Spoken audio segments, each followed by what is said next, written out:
Hey, everybody, and welcome to Breaking Biotech, the podcast where we break down all sorts of biotechnology topics. My name is Matt, and thank you so much for joining me today. If you like what I'm doing, please like, subscribe, or leave a comment. And if you could leave me a review at iTunes or Google Play or Stitcher, that would also help me out a lot.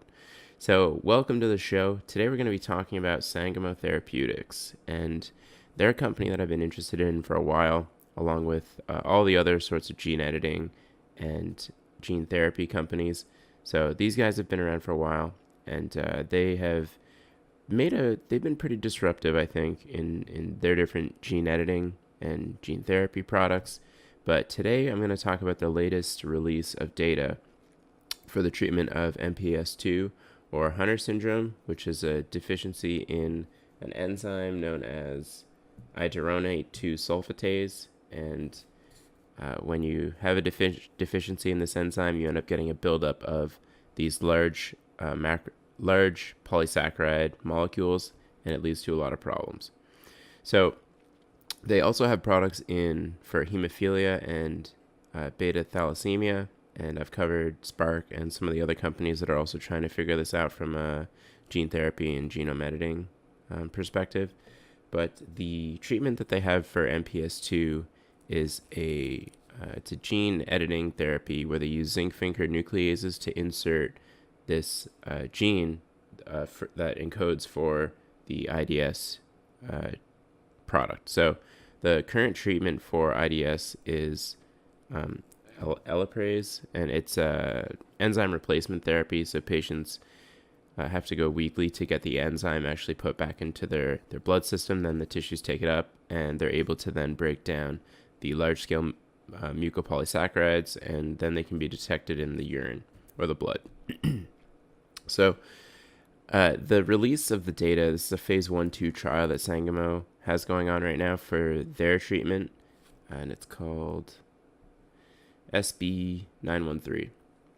So the market reacted quite negatively to the news, and we can see here, so the data came out on the 5th of September, and we see this big drop for 2 days straight, and it's slowly picked up since then. And I think I think there's a lot to be upset about with the data that's come out, and I'm going to get into that.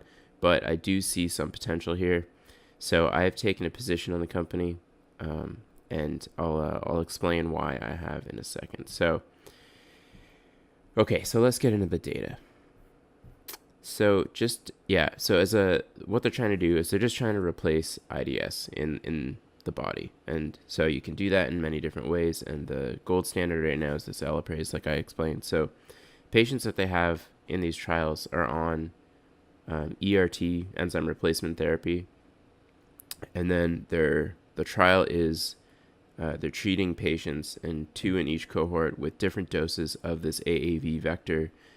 And it's multiple different vectors that will replace the IDS gene, and hopefully it'll infect the liver cells. So they have an albumin-specific promoter, which is restricted to liver cells. So the infection should only affect those cells, and they should get expression of this IDS that would occur in the blood. It would occur in all sorts of tissues that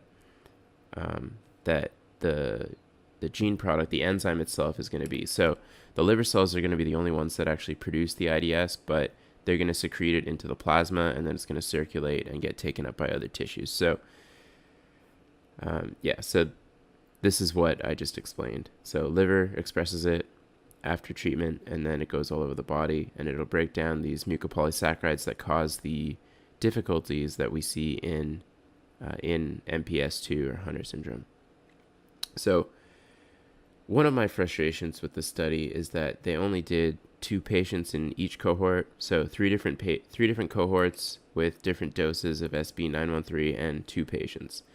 Now, I don't know if it's only because this is a safety study, but in any universe, 2 patients is just too little to really say anything about the treatment. So kind of frustrating from that point of view, especially if 1 patient doesn't respond. What can you say about that? Is there any conclusion you can make, or is it just unknown and we have to wait till the next trial? So that's kind of frustrating. But like I explained, 3 different cohorts and 3 different doses. So 5 times 10 to the 12 vector genomes, 1 times 10 to the 13, and 5 times 10 to the 13. So this trial was really just a safety trial, and then they had secondary outcomes that actually looked at efficacy of the treatment. So I also think that this reaction is a little strong, only because this is a safety trial, and so getting patients to actually not have any severe adverse effects is really the thing we should be looking at, but people want to read into the efficacy part to really see if the drug actually works. So thankfully, there weren't really any adverse events in this treatment, and they didn't really talk about the third cohort of this high dose here, but they did talk about these 2 lower doses. So they haven't seen really any serious treatment adverse events, which I think is very positive. But let's get to the part where people are really upset. So cohort 1, they saw no change really in so they measured urinary GAGs, which is just it means a mucopolysaccharide, which is one of these large sugar molecules that's the result of the negative effects that are associated with MPS II.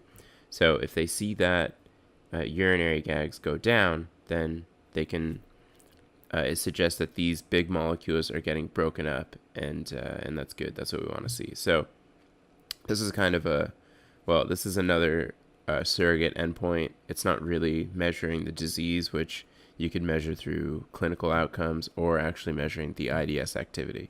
So in terms of diagnosing MPS II, they use urinary GAG like that, but to measure the severity of it, doctors use plasma IDS activity. So that's the actual activity of the enzyme in the plasma. And Sangamo had an issue with that, but let's just talk about the GAG numbers. So for total GAGs in the urine after 16 weeks, they saw no change in cohort 1, and then they saw about a 50% decrease in cohort 2, which is 1 times 10 to the 13 vector genomes per kg. So pretty good. I think that the fact that we see it at multiple time points means that there's a sustained effect, and I'm convinced that there is something going on here. Again, 2 patients, and this is only relative change, so we can say what you want about that, and it's not absolute numbers, which would have been more useful, but you can see here that they are getting an effect. If they look at dermatan sulfate by itself, they again see no change in cohort 1, and they see a big change in cohort 2. So this is quite nice as well. The change isn't quite as dramatic, but they do see that decrease. And then in heparan sulfate at 16 weeks, they again see a substantial decrease in cohort 2, but nothing really in cohort 1. So the data call, they're attributing this 100% to the fact that there's IDS activity going on in these patients.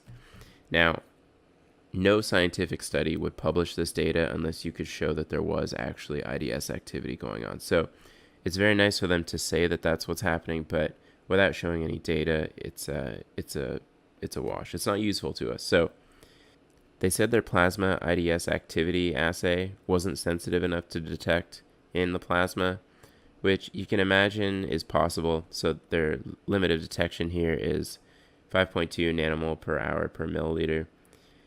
You can't really say that it's due to this enzyme activity if you can't measure it. So, and this is plasma IDS. So one of the other critiques is that why didn't they do a liver biopsy and measure plasma activity IDS there? And they could have done that, and they didn't. So they mentioned in the call that they're going to do a liver biopsy on cohort 2 and cohort 3, but they don't have that data yet. And the funny thing is that they've published a study of all of this stuff in mice, and they did this. They measured IDS activity in the blood, and they were able to see it. And they did liver extracts and were able to measure the activity of the gene.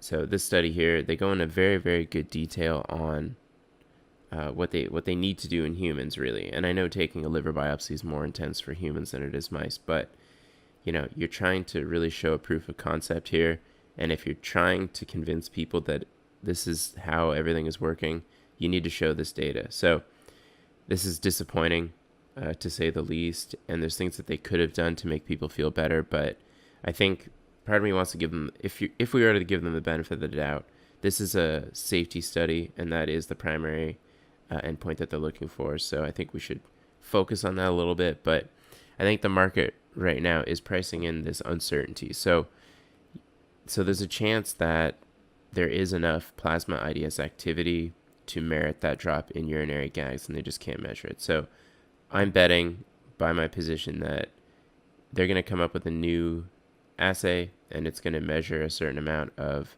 IDS activity in the plasma or in the liver that is going to show something clinically relevant.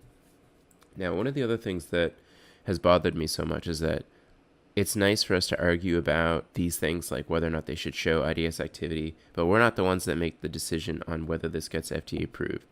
And the guy, I don't know who it was that was in the earnings call, but they haven't spoken to the FDA about clear guidelines on what it takes to be successful. So maybe it's just because this is a very early trial, but if you don't know what success looks like, then what are we even doing here? Like, what's the point? So we can look, so the thing that we can actually look at is the Elaprase trial and see what it took for them to get approval and go off that. So a lot of people have been commenting on this, and there's a few nice articles on Seeking Alpha that I'll link to in the description. This group, Farm Yang Investment, wrote a nice one, and this guy as well, Bill Koski, wrote a nice one, and this guy on Twitter, he's written a nice thread about this whole thing, and I agree with most of what he said, but not all of it. But I think he's somebody you should follow on Twitter. He does a lot of good stuff on different pharma companies. But so everybody's been commenting, like, does it work? Does it not work? Because the real issue is, if this doesn't work, this affects all of Sangamo's gene editing products with zinc finger nucleases, and it's going to be a real problem because their hemophilia B product is similar to their MPS II product. So if that doesn't work, then that's going to show a lot of negative consequences for them in that data. So I would read these articles if you want more information. But my breakdown and the way I'm considering this is that the fact that there's no data on IDS activity levels doesn't mean that there's no IDS activity. It just means that they can't show it. And the market's pricing that uncertainty in. So I'm making a bet that they're going to be able to show this data eventually. And then once that uncertainty is resolved, the market will then reprice Sangamo at a higher level than it is now, since that's what it should be more accurately priced at if this works.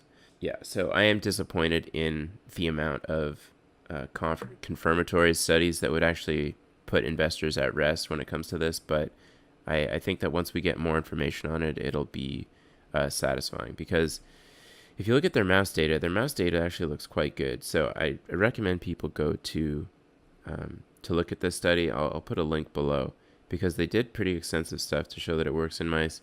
And of course, mice are not humans, but it is refreshing to see. So in terms of what it would take for them to actually get approval from the FDA, a lot of the phase 3 studies that looked at Elaprase, they did a lot of clinical outcomes, and this study had no clinical outcomes, and I would say that it's probably because it's an early study. But in their phase 3, they're probably going to want to see whether or not patients get improvements in a lot of the negative things that are associated with MPS II. So they're going to do things like cognitive, although it's tough to know that the product's going to cross the blood-brain barrier. So that might be not an accurate one. But there's a lot of clinical outcomes that were used in the phase 3 for Elaprase that they can use to see whether or not these decreases in urinary GAGs actually are associated with good clinical outcomes. So they don't really know what the FDA wants from them to be considered a success, which is obviously a big problem. And that doesn't mean that they haven't reached that already. It just means that they don't know. So there's more uncertainty associated with that that's also depressing the stock. So once we get a clear idea of what is it, is it the IDS activity level that they have to measure in the blood? Is that the endpoint that they need to do? Or is it really just the decrease in urinary GAGs? So we're going to have to find that out. But I think that the amount of decrease that they've seen in GAGs is pretty substantial. So if you look at a study here, and actually this Twitter guy, GC Bio Inv, linked to, he linked to a good study that tracked patients over a certain number of time. And they followed up patients for 3 years after ERT to see how much reduction in urinary GAG there was. And what they saw was in children, the GAGs were all over the place after treatment. So there wasn't as much of a consistent effect with ERT in children. And then when they did older kids, they saw more of a consistent thing, but it was still some patients were a little erratic. When they did adults, though, look at this convincing drop here. So in adults, up at about a year, they get 60% decrease from the initial start. So the patients that they saw that are in this trial are above 18. So it seems like once you're an adult, or at least when you're not an adolescent, GAG reductions are a lot more convincing. So had it been that these were children, I would have been a little suspicious that these patients were being treated properly, because you would expect a lot more variability in the decrease. But it looks like here, to get about 30%, or to get up down to only 30% remaining in the GAGs, I think is interesting. So this treatment was able to further reduce this another 50%, according to the data that we see today. So I do think that there's some efficacy here, which we should be happy about. And all we need really is the IDS activity levels, and clinical outcomes would also be good. So I think I'm willing to put a little bit of money in this and see what happens. But I think that in the whatever data they show next is related to the hemophilia B data, which should be coming out in Q4 2018. So that's a very similar product to this. And if they show efficacy, that's going to really alleviate a lot of the fears that are associated with this guy, because the hemophilia B product is also controlled by the albumin promoter. So I think it's the same, or a very similar construct, just a different gene. So we'll see that, and that'll be good. And they're going to present more of this data in Q1 of 2019 at the World Symposium. So if you want to wait until we get closer to then, if you don't want to leave money in there for a little while, you can do that as well. So I took a position earlier this week, a small position, and we'll see how it goes. But yeah, 2 patients in each cohort, not ideal. All right, so gonna wrap up with just a quick portfolio check-in. So where are we here? So I added Sangamo. A lot of the CAR-T companies took a bit of a hit today. So Bluebird's been hammered pretty good with some. Another company released some good data on their cancer drug, and I think people are just seeing more competition for Bluebird as they go forward. But I haven't changed my position. Adamus is down as per usual, and I heard on Friday that their COO is going to resign by the end of the year. So that's a disaster, pretty much. I don't know if the market's going to react too much to that, but I'm waiting for their Q3 results, and we'll see whether or not they're worth just cutting our losses or not. But otherwise, Aimune saw a bit of a bump, and I think they're gonna slowly grind up the closer they get to seeking approval and actually starting their product. And yeah, I'll touch on Esperion. So it hasn't changed much since then. I think we just have to wait for that trade to resolve. Yeah, so otherwise volatility is going to be down a little bit this week, and yeah, that's pretty much it. So thanks a lot for watching, guys, and please leave me a like, subscribe, or comment, and we'll see you next time.